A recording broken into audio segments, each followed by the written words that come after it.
Okay, prop balancing. If you are a racer type flyer and you hit gates every time you pass them, then this video is not probably for you.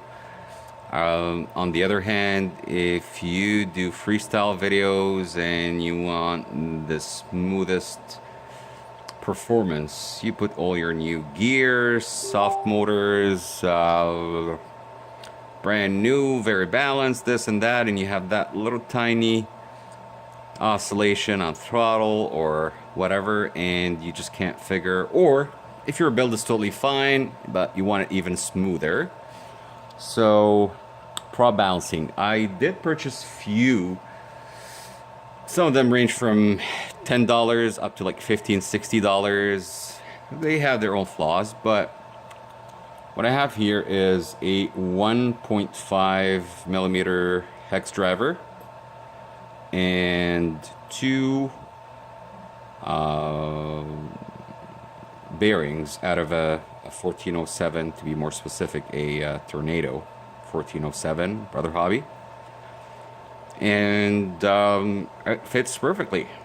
It's pretty sensitive that if your hand or the props have a bit of static out of the bag or whatever, it might affect the test. But let's start with the easiest, which is the two blades prop. So let's get that one in here.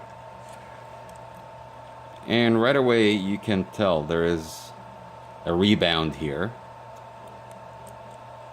You hit that one, it goes, it stops, and that's what you're trying to do. You're trying to achieve the point where the prop stops. It doesn't rebound anyway. So you can tell that this blade is a bit heavier. What I usually do, you can start by shaving the other side. If you don't like the shaving idea, then you could use the Bondic. I've been using the Bondic and it's working amazing. So we got this as the heavier prop, so I'm just gonna etch that one a little bit so the Bondic holds to it. And you're gonna buy time. I guess you're gonna figure how much Bondic you need to add. So oops, that slipped out.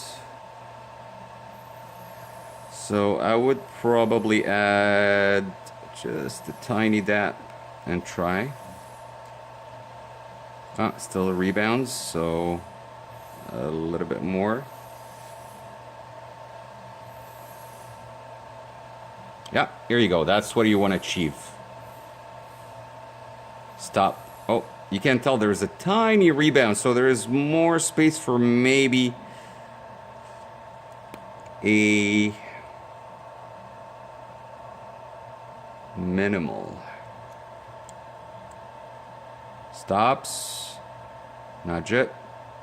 Stops. Stops. Stops. I would do the opposite side too.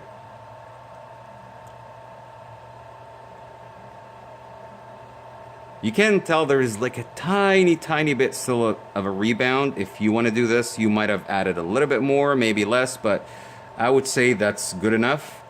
You can either go ahead and just UV it at that point,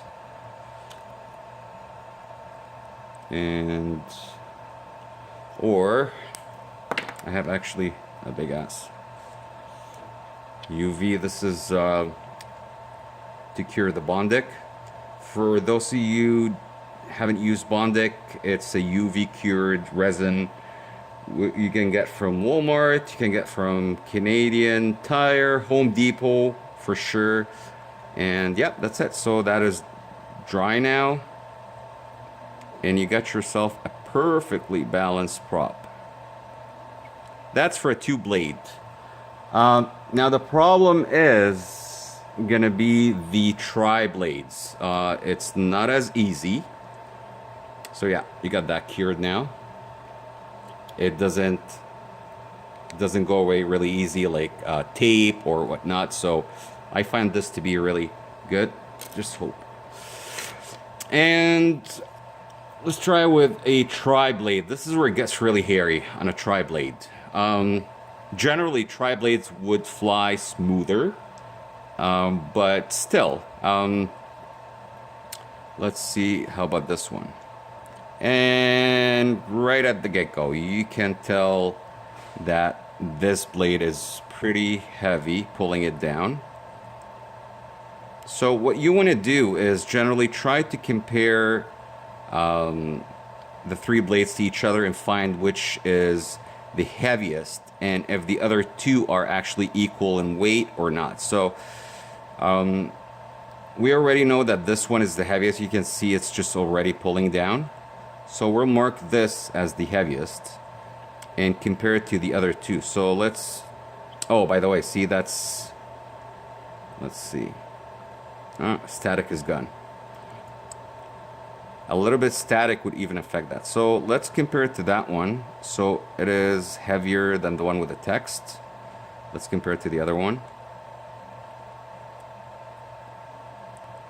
And it's a bit heavier also than that one. So you can tell that, again, if you don't want to go through shaving this one, then you probably want to add weight to the other two.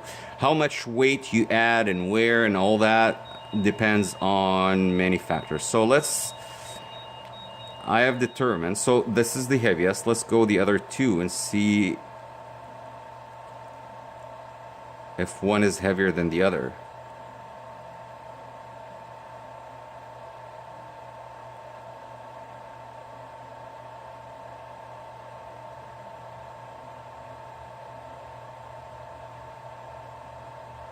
I would say they're both pretty much the same. So we do need to add Bondic to these two.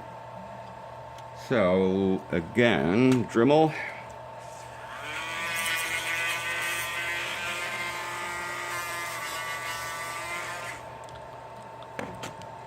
Then let's use one of them as a reference to the other. So let's add some Bondic to that puppy here.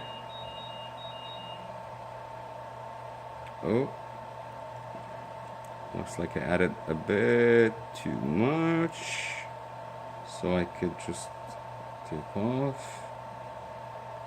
And then we know that this one is the second, so we just add maybe an equal amount. Again, the position where you add the Bondic determines, I mean, it has the most effect, again, at the tip of the prop, of course. So now we had both. No rebound. Let's try the other side. So you already reach a point where you're not getting rebound. That was, in my opinion, badly balanced prop, because right away you can tell there's one which is heavy. So now by just adding those two drops, you pretty much got a very good balance to begin with. Again, you can keep going and spend more time. It really, the more time you spend is just determined by how bad you want the quad to fly smooth. Again, this is a 4-inch prop. The smaller the prop, the harder the process, but it's gonna get way easier on a 5-inch prop. But I would say this is a perfect point. Oh, here you go. See, we are still having a little bit rebound here. So I know that,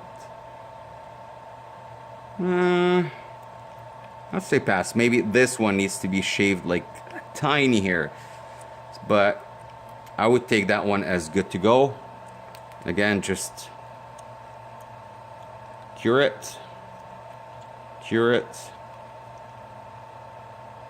put a mine in. By curing it, you're actually evaporating some of the liquid in there, I assume. So okay, perfect. So now that one I can put on my quad along with dynamic filtering and whatnot, and you should get amazing results. Thanks for watching, and stay tuned for another video from RotoRev. Thank you.